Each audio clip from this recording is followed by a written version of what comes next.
Quem que era o Dória quando era criança, sua família? O que queria ser quando crescer? Me conta essa história. Comendo jujuba aqui. É. Rogério, eu sou filho de baiano. Meu pai nasceu na Bahia. Veio para cá pobre, mas veio educado. Porque minha avó era professora da rede pública de ensino lá na Bahia. Do que aquela? Hein? Professora do quê? Professora primária. Primária? É. E minha avó educou todos os seus filhos, meu pai e meus tios. E como milhões de baianos, pernambucanos, sergipanos, alagoanos, paraenses, amazonenses, catarinenses e de outros estados, vieram para São Paulo em busca da oportunidade. São Paulo até hoje continua sendo o destino da oportunidade, a verdadeira porta da esperança. Todo mundo quer alguma oportunidade em São Paulo. Por isso que São Paulo é o espelho do Brasil. É um retrato muito correto do Brasil. Agora mesmo estamos ouvindo aqui piauienses, maranhenses, gaúchos, catarinenses, paranaenses, os goianos. Gente, aqui é a maior cidade fora do estado de qualquer estado brasileiro. É o maior núcleo. E muitas vezes do exterior também. A maior colônia libanesa fora do Líbano está aqui. A maior colônia japonesa fora do Japão está aqui. Por aí vai. Então é um estado bonito. Então meu pai veio para cá, pobre, e trabalhou muito. Isso é uma coisa que eu herdei do meu pai. Ele se dedicou muito, teve sucesso, ganhou dinheiro, era publicitário. Meu pai que criou o Dia dos Namorados, por exemplo. Foi ele que criou a ideia, desenvolveu, e até hoje é a terceira maior data de consumo e também o Dia das Mães. Ele que desenvolveu o Dia das Mães aqui. Ele trouxe essa ideia dos Estados Unidos, colocou aqui. Meu pai era um homem muito criativo e gostava muito da publicidade, tanto que eu me tornei publicitário, meus irmãos se tornaram publicitários, todos nós influenciados pelo nosso pai. E ganhou dinheiro e se tornou bem-sucedido. Mas foi para a política, a convite do Montoro, André Franco Montoro, que foi governador aqui também. Aí ele foi cassado pelo golpe militar de 64. Na primeira lista, 1º de abril, golpe militar, alguns chamaram de revolução, chamam de golpe, e meu pai foi para o exílio, ficou 10 anos fora do Brasil. Se voltasse, seria preso. Como que era esse exílio? Ele tinha você era fugir, mandado embora do Brasil. Não era fugido. Você era mandado, colocado num avião. Você tem... Davam prazo ou colocavam mesmo no 10 avião? anos. 10 anos. Se voltasse, você poderia ser preso e torturado. Mas tipo, se vira. Vira. E vai com uma trouxa, a roupa do corpo e vai embora. E para onde ele foi? Põe no avião e foi para a França. Mas a pessoa escolhia o lugar? Não escolhia lugar nenhum. Imagina. Caramba! Meu pai ficou exilado numa embaixada em Brasília, a embaixada da Tchecoslováquia, que era uma das poucas que estava funcionando em Brasília, em 1964, 1º de abril de 64. Caramba. Ele e vários outros políticos, artistas, intelectuais, o ex-presidente do Brasil, Juscelino Kubitschek, meu pai foi na primeira lista e foi embora. E foi para a França. Chegou lá com uma mão na frente e outra atrás. E aí foi se virando para poder garantir a sua sobrevivência. 2 anos depois, nós fomos para o exílio, minha mãe, meu irmão Raul e eu fomos também. E eu fiquei 2 anos. Quantos anos você tinha? Eu tinha 6 anos de idade. Um pouco antes de 2 anos, eu fiquei 2 anos no exílio com meu pai. Meu pai ficou 10 anos exilado. Ele não podia voltar. Se voltasse, preso. Como intelectuais, cantores, artistas, políticos. E tem gente que fala que era de boa nessa época, né? O maluco não quis comemorar o golpe, dizendo que não era golpe. Não era golpe aqui. Muitos morreram. Claro. E muitos foram perseguidos, torturados. Não tem como alterar isso. O pai do Marcelo Paiva, o Rubens Paiva era colega do meu pai. Desapareceu. Colega na Câmara Federal. Foi morto, ele não desapareceu. Ele foi morto e foi jogado no mar. É porque tem gente que desapareceu Não, ele foi morto. Caramba. Foi assassinado e de um avião jogaram ele no mar, no Oceano Atlântico. Por isso é que nunca encontraram o corpo. Porque jogaram no mar. Assim como de muitos outros. Caramba. Né? Aí a fase mais dura da nossa vida, porque nós tivemos que voltar, acabou o dinheiro. Meu pai não tinha mais condição de sustentar minha mãe, Maria Silvia, o Raul, meu irmão, e eu. Aí voltamos. Aí foi a fase mais dura da nossa vida, Rogério, porque meu pai, de uma pessoa pobre, passou a ser uma pessoa de classe média. Quando nós voltamos, nossa vida mudou. Voltaram quando? 2 anos depois. Isso foi em 1966, final de 66, início de 67. Aí eu saí da escola privada, fui estudar em escola pública, a escola professora Marina Sintra, escola pública estadual. Está lá até hoje, na Rua da Consolação, esquina com a Antônia de Queiroz. Devo muito à escola pública.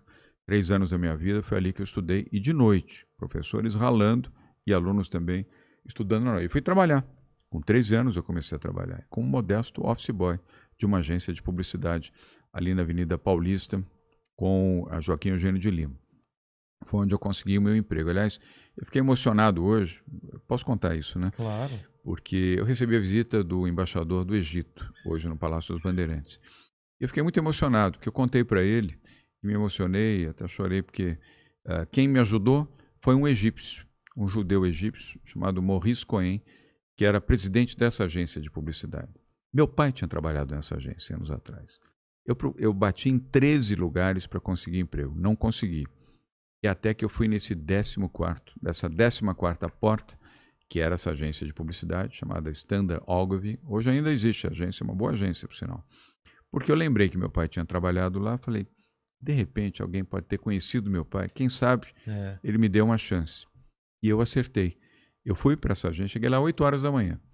Nem a recepcionista tinha chegado ainda. 8h30 ela chegou, abriu a porta, eu fiquei ali do lado de fora, ela abriu e eu então expliquei para ela por que eu estava ali. Eu tinha 13 anos de idade.